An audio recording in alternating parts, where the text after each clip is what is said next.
Hello students, how are you बच्चे?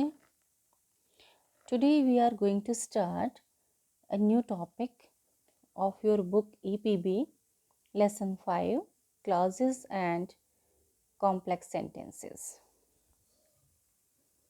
First of all, we will define the very title of this lesson, clauses and complex sentences. Okay beta, clauses is a part of the sentence. ठीक है? A sentence may have more than two clauses, but in a sentence there is one independent clause or main clause or principal clause, and the sentence may have more than one subordinate clause या dependent clause. Okay, फिर से मैं एक बार आपको बताती हूँ. Clauses क्या होता है बेटा? क्लाज होता है सेंटेंस का पार्ट. ठीक है, but there are two types of clauses, independent clause and dependent clause. Independent clause may be called principal clause or main clause. Subordinate clause may be called dependent clause or subordinate clause. That depends on the main clause. So in a sentence there is one main clause and another clauses are subordinate clauses. ठीक है बच्चे, यानी main class का मतलब क्या होता है? जो मुख्य होता है, दैट हैज़ फाइनाइट वर्ब. अब आप पूछोगे कि मैम सेंटेंस के अंदर, क्लास के अंदर और फ्रेज के अंदर क्या डिफरेंस है? अब मैं फ्रेज से स्टार्ट करती हूँ बेटा. Phrase is a group of words that has no finite verb. तो अगर उसके अंदर फाइनाइट वर्ब नहीं होगी बच्चे, तो क्या होगा? इट मीन्स उसका कोई मीनिंग हम समझ नहीं पाएंगे कि करना क्या है. जब उसमें क्रिया ही नहीं होगी, उसमें फाइनाइट वर्ब ही नहीं होगी, ठीक है, तो उसका कोई औचित्य नहीं है, उसका कंप्लीट मीनिंग नहीं है. ठीक है, जैसे मैं कह दूँ गो अवे, ये सिर्फ दो ही वर्ड हैं, लेकिन इसमें गो क्या है? वर्ब है. इसका मतलब ये कंप्लीट सेंटेंस है. अगर मैं कह दूँ गो, तो ये भी अपने आप में कंप्लीट सेंटेंस है, क्योंकि ये एक फाइनाइट वर्ब है. तो सिंगल जो अगर फाइनाइट वर्ब भी है, अगर उसकी सेंस पूरी हो रही है, दैट इज मीन सेंटेंस. और अगर मैं ये कह दूँ योर हेयर बैड चेयर, ठीक है, क्या मतलब हुआ? योर हेयर बैड चेयर, सब क्या है ये बेटा? प्रोनाउन है. और क्या है? नाउन है. सारे के सारे. बैड भी नाउन है, हेयर भी नाउन है, चेयर भी नाउन है. इसका मतलब तो नहीं समझे ना क्या कहना चाह रहा है वो? It means that is phrase. ठीक है, तो फ्रेज के अंदर चाहे कितने सेंटेंस क्यों ना हो, अगर फाइनाइट वर्ब नहीं है, that is called phrase, not sentence और नॉट क्लास. दूसरा देखिए, अब आते हैं हम क्लासेस के ऊपर. क्लास क्या है? Class is a part of sentence that has two sentences and more than two sentences, but that has one main sentence, one main class and another dependent class. ठीक है, नेक्स्ट आते हैं अब हम किसके ऊपर? सेंटेंस के ऊपर. Sentence is a group of words that has complete sense or that has a finite verb, that is called sentence. अब हम आते हैं कॉम्प्लेक्स सेंटेंसेस के ऊपर. कॉम्प्लेक्स सेंटेंस जैसा कि आपने हिंदी में भी पढ़ा है बेटा कि सेंटेंस 3 टाइप के होते हैं: सरल वाक्य, मिश्रित वाक्य और जटिल वाक्य. तो जटिल वाक्य की इंग्लिश क्या है? Complex sentence. ठीक है, जहाँ पर क्लास होते हैं, सबऑर्डिनेट क्लास हो गया और मेन क्लास हो गया, that is called complex sentence. क्योंकि सरल वाक्य में क्या होता है? एक फाइनाइट वर्ब होती है और कंपाउंड में क्या होगा, एक से ज़्यादा फाइनाइट वर्ब हो सकती है, एक से ज़्यादा जो है आपके सेंटेंस हो सकते हैं complete, that is called compound sentence. ठीक है, और कॉम्प्लेक्स में क्या होता है बेटा, इसमें सबऑर्डिनेट क्लॉज होता है कॉम्प्लेक्स सेंटेंसेस के अंदर। क्लियर, यहाँ तक आपका जो बेसिक था वो क्लियर हो गया। अब हम चलते हैं आपकी वर्कशीट के ऊपर। I think you have understood what's meant by clauses, complex sentences, and sentence and phrases. You can define all these words. चलिए, worksheet first. Look at the following sentence. The girl who is wearing a black dress is my neighbor. देखिए, क्या the girl किसके बारे में बता रहा है, girl के बारे में। कौन सी girl, who is wearing a black dress is my neighbour.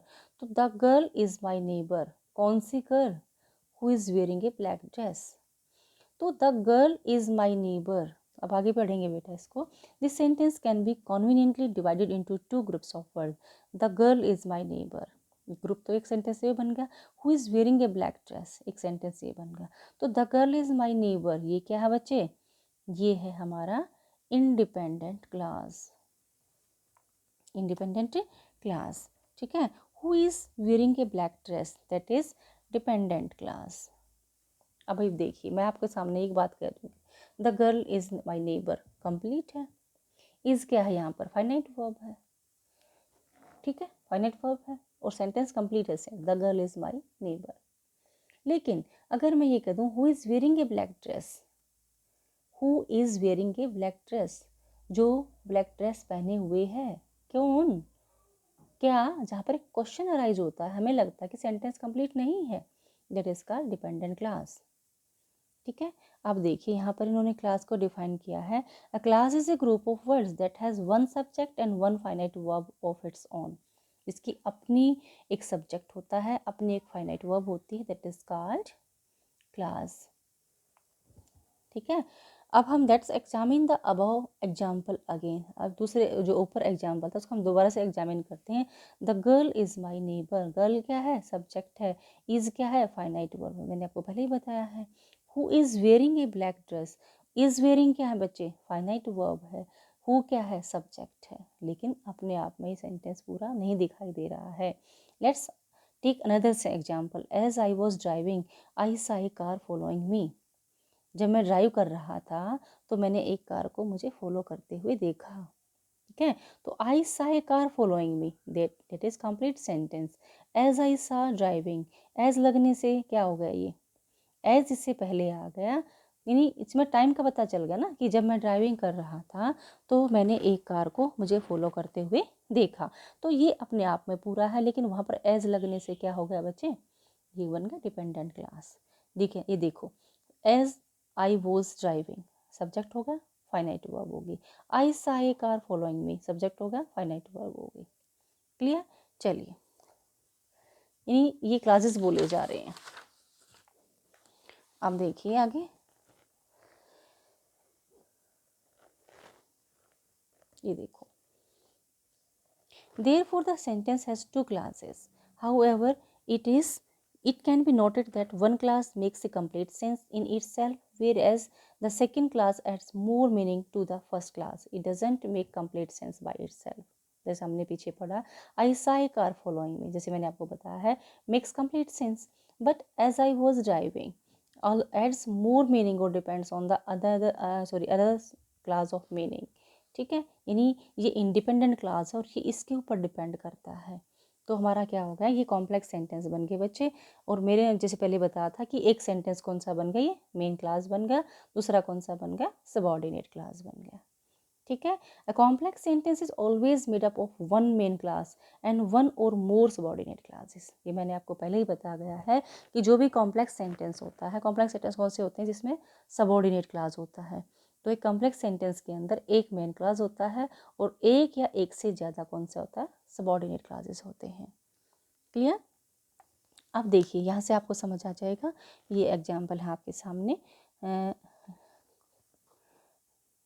Read the sentences given below and underline the clauses. Also mark the subject and finite verb in each class. ठीक है, they stopped when the sun set. तो they क्या है, subject है, stopped क्या है बेटा, verb है, व्हेन द सनसेट क्या होगा, ये होगा when the sunset, dependent class. And they stopped कौन सा होगा बेटा, इंडिपेंडेंट क्लास। ये सब बताना पड़ेगा आपको। आगे देखिए, there was a king who chose to live in a forest. There was a king, there was a king क्या है बच्चे, इंडिपेंडेंट। आई के सामने इंडिपेंडेंट क्लास लिखना है आपको। Who chose to live in a forest, इसमें डिपेंडेंट क्लास लिखना है आपको। ठीक है, समझ आया। And there was a king, ये क्या है, ये इंडिपेंडेंट क्लास है। Who chose to live in a forest, ये डिपेंडेंट क्लास है। ठीक है, सब्जेक्ट क्या है यहाँ पर, क्या सब्जेक्ट है, किंग सब्जेक्ट था। यहाँ पर सब्जेक्ट कौन है, हु। ठीक है, चलिए नेक्स्ट है, tell me how you complete the work. Tell me how you completed the work. तो टेल मी क्या है, इंडिपेंडेंट क्लॉज है। How you complete the work क्या है, डिपेंडेंट क्लॉज है। The girl who was from Delhi won the crown. The girl won the crown, कौन, who was from Delhi. तो who was from Delhi क्या होगा, ये होगा dependent class. The girl won the crown होगा independent class. The man whose car was stolen had to stay in the police station. तो the man, whose car नहीं आएगा यहाँ पर, द मैन हु, यहाँ से लेकर के the man had to stay, had to stay in the police station, ये क्या होगा, इंडिपेंडेंट क्लास। और क्या होगा, हुज कार वॉज स्टोलन, ये हुज कार वॉज